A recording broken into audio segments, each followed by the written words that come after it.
Coffee.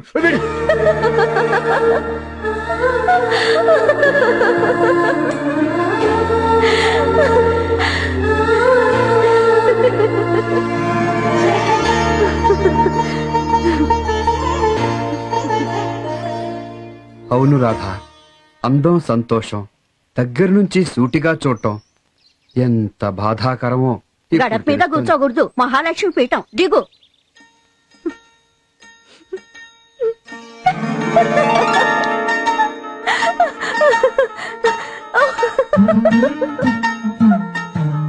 పైగా అలా నవ్వుతే ఏ మొగుడు తట్టుకోగలడు? ఆనాడు మీ బావ కాబట్టి ముద్దు అడిగాడు, అంతతో ఆగాడు. అదే నేనైతేనా ఒక్కసారి సింహంలా లంఘించి కౌగిలించుకుని ముద్దుల్లో ముంచేదా. ఓహో, మా బావ మీలాగా మీ అంత రౌడీ కాడన్నమాట. అన్నట్టు బావంటే ఎవరు? అక్క మొగుడా అత్త కొడుకా? అన్నట్టు నీకు అక్కర్లేరుగా. ఊ అంటే ఉన్నట్టా లేనట్టా?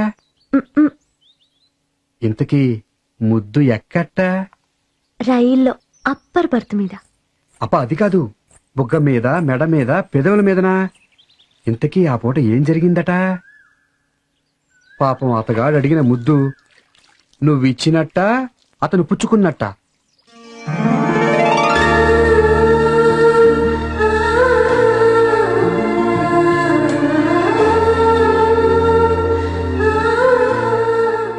చెప్పుకోండి చూద్దాం. ఆగు, అడిగిన దానికి జవాబు చెప్పినట్టు లేదు. మరే చెప్పనట్టున్నాను. అదే చెప్పేట్టు లేవు.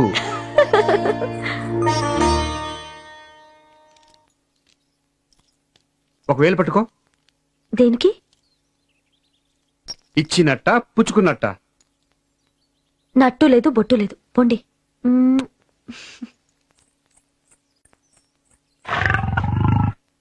రాక్షసి, అసాధ్యకి. ఇంతలోనే దేవత కాస్త రాక్షసైపోయిందా? శోభన పెళ్లి కొడక. ప్రేమించు రోజుల్లో ప్యూరు గోల్డేనమ్మ శ్రీ సూర్యనారాయణ. పెళ్ళైన మర్నాడు రోల్డ్ గోల్డ్ అయిపాయే శ్రీ సూర్యనారాయణ. దెప్పనక్కర్లేదు స్వామి, నేను అప్పుడు ఇప్పుడు ఎప్పుడు ఒకటే మాట. మా రాధమ్మ బంగారమ్మ, నిత్య బంగారమ్మ.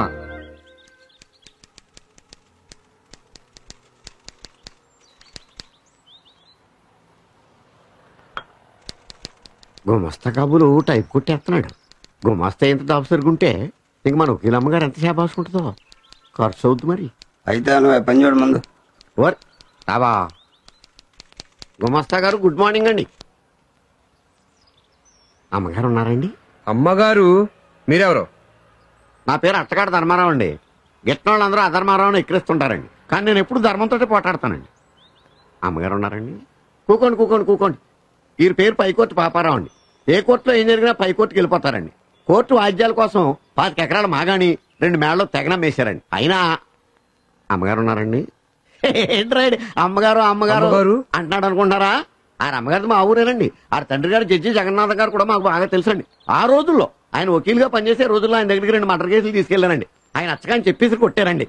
సిరినవ్వుకుని ఆయన ముక్కుసుడి మనిషి కదండి. ఆ చెప్పులు పూర్లో పెట్టానికి ఆడ దగ్గర పెట్టానండి. అప్పటి నుంచి మనం అంటే ఆయన గొప్పిదండి, సాఫ్ట్ అన్నలాగా. అమ్మగారు ఉన్నారండి? కేసు ఏంటో నాకు చెప్పు, అమ్మగారు చెప్తాను. మీకు చెప్పకుండానా? పోదారి తర్వాత దేవుడు. ఇదిగోనండి ఈ ఎండిపోయిన కంద పిల్లక ఎలకలాగా ఉంది కానీ ఏనుగంత కేసు. ఈ సేలో ఈ కంద నాటారండి. అది తీగపాకి పక్కోరు సేలో దుంప దిగిందండి.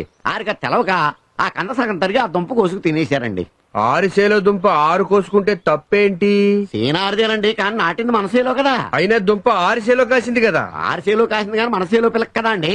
అందువల్ల వీరికి తిక్కరేగి చోరీ అన్నారండి. ఆరు పోరా అన్నారండి. మాట పెరిగి చెయ్యి తగిలి చాకుబాకు ఎగిరి ఆరికి చెయ్యి తెగిందండి. వీరి మీద కేసు ఎట్టారండి. వీరి కర్రీసిలేరండి, ఆరికి కాలు ఇరిగిందండి. ఇంకా కేసులు వాద్యాలు వాయిదాలు. అంటే ఈరిదే తప్పు అయ్యుండొచ్చండి, కానీ అమ్మాయి గారు కానీ కేసు పట్టుకుంటే గెలుపు గ్యారంటీ. ఎందువల్ల?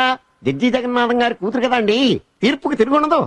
కాలు ఎరగొట్టింది ఈరేని తెలిస్తే అమ్మగారు తరిమి కొడతారు. అందుకే అమ్మాయి గారిని కేసు మీరు ఒప్పించాలి. ఖర్చు ఎంతైనా ఫీజు ఎంతైనా పర్లేదు. అందులో 10% తమరి కమిషన్, అందులో 2% నాకు. ఏమంటారు? నాకు లంచం ఇస్తానంటావు? తప్పదు కదండి మరి. నిన్ను డొక్కచించి డోలు కట్టించి దాని మీద దండోర వేయిస్తా. అంత జడ్జి గారి పోలిక నర్రబాబు. ఇలా రండి. నేను గుమస్తాని, ఆయన పీపీ పబ్లిక్ ప్రాసిక్యూటర్. డైరెక్ట్ గా ఆయనకి లంచం ఇస్తారా? ఎంత పొగరు మీకు. పొగరు కాదండి బాబు, ఏదో తెలియకిచ్చాము అజ్ఞానం. అది కాదండి, దేవుడు కొబ్బరికాయ కొట్టాలనుకుంటారు, డైరెక్ట్ గా తీసుకెళ్లి దేవుడికి ఇస్తారా? పూజారికి ఇస్తారు, కొట్టేసి దేవుడికి ఇస్తాడు. దీంట్లో తేడా ఉంది, దేవుడికే కదా ఇచ్చేది. అది కాదయ్యా, పూజారికి ఇస్తే అది నైవేద్యం లీగల్, దేవుడికి ఇస్తే అది లంచం ఇల్లీగల్. ఇంతకే తమరెవరు స్వామి? నువ్వు కూర్చో. చెప్పాను కదయ్యా గుమస్తానని. అయ్యగారి విషయాలు, అమ్మగారి విషయాలు, హైదరాబాద్ లో ఉన్న జడ్జి గారి విషయాలు, అన్ని విషయాలు నేనే చూసుకుంటాను. అన్ని విషయాలు నాతోనే డీల్ చేయాలి. I am all in all. మరి ఆ సంగతి చెప్పరా? నా దగ్గర 100 కేసే కదా 100 కేసులు. గట్టిగా అరవకు, ఆయన కంట్లో పడ్డా ఉంటే భస్మం అయిపోతాం. కోర్టు దగ్గరికి రా, అన్ని విషయాలు అక్కడ పరిష్కరించుకుందాం. కూర్చో. ఏంటండి భయానా ఇది? ఎంత? 200. 200? ఆ. ఒరేయ్ ఇదిగో 400. ఎందుకు? అరకు భయానివ్వాలి.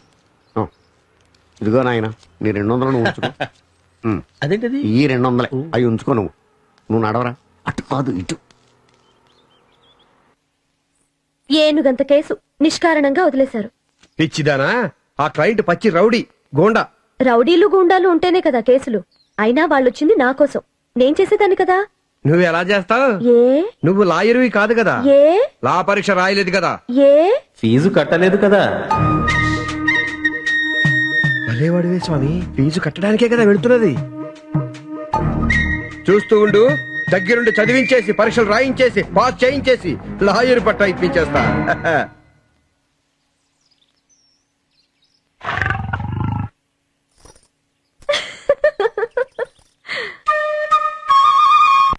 రెస్ జుడికా ప్రో వెరిటేట్ ఎక్సిపిట్యూర్ అనగా a judicial decision must be accepted as correct. ఎక్స్ క్యాపిటో రెస్ జుడికటా. One suit and one decision is enough for any single dispute. Very good.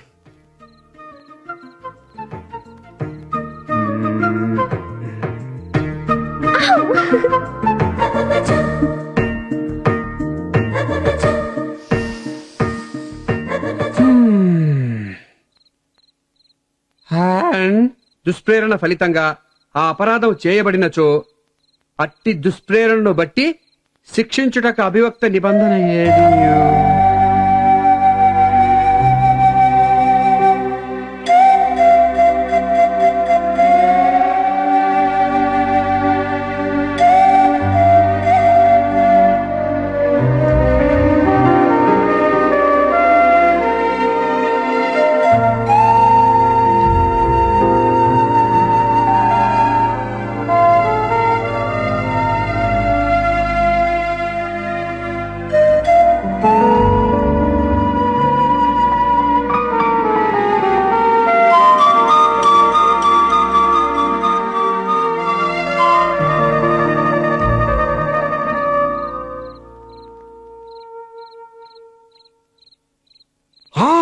Oh my God! Time 11. ఇంకొక 4 పేజీలుందండి. టూ మచ్ గా చదివితే అజీర్ణ చేస్తుంది, అన్ని మర్చిపోతావు. తెల్లవారుజాము 4:30కి అలారం పెడతాను. పొద్దున్నే చదివితే బ్రెయిన్ కి ఎక్సలెంట్ అంటారు. ఒక్క పేజీ చదివితే 100 పేజీలు విద్యాభ్యాస్తుంది. చదువు చాలించు పంచ కళ్యాణి.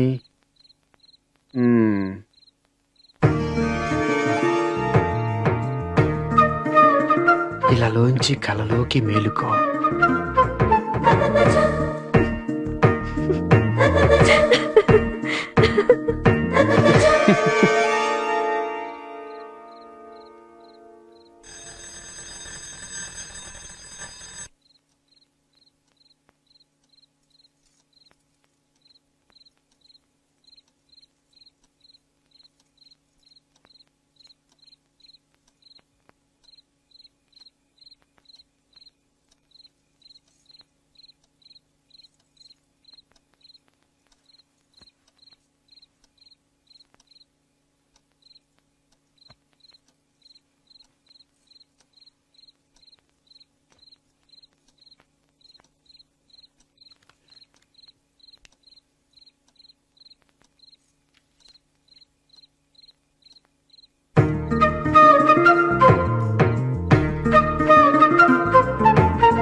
నిన్నట్లా కాకుండా ఈ రోజు లేచి తీరాల్సిందే రా.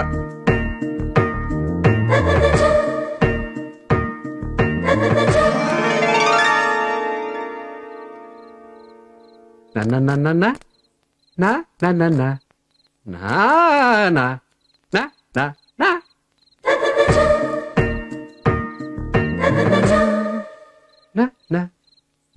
నా నా. ఇదే వేషం అర్ధరాత్రి చొక్కాలాగు. ఉత్తినే సరదాకి వెరైటీగా ఉంటుందని రండి. నేను సెక్షన్ 19 దగ్గర ఆగా. రాయ్ గర్భస్రావం కలిగించుట స్త్రీ యొక్క ప్రాణమును కాపాడు నిమిత్తం సద్భావంతో కలిగింపబడినవే తప్ప ఏం రాసావు చదువు. స్త్రీ యొక్క గర్భస్రావము ప్రాణం. అబ్బెబ్బే రాంగ్, ఆల్ రాంగ్. ప్రాణము నిమిత్తము సద్భావము తప్ప ఆ స్త్రీకి అది కలిగించుట అపరాధమగును. సరిగ్గా రాశావా? ఇలా అయితే పాస్ అయినట్టే. యువర్ టైర్డ్ నా? పొద్దున్న చదువుకుందాం. అలారం పెట్టానుగా.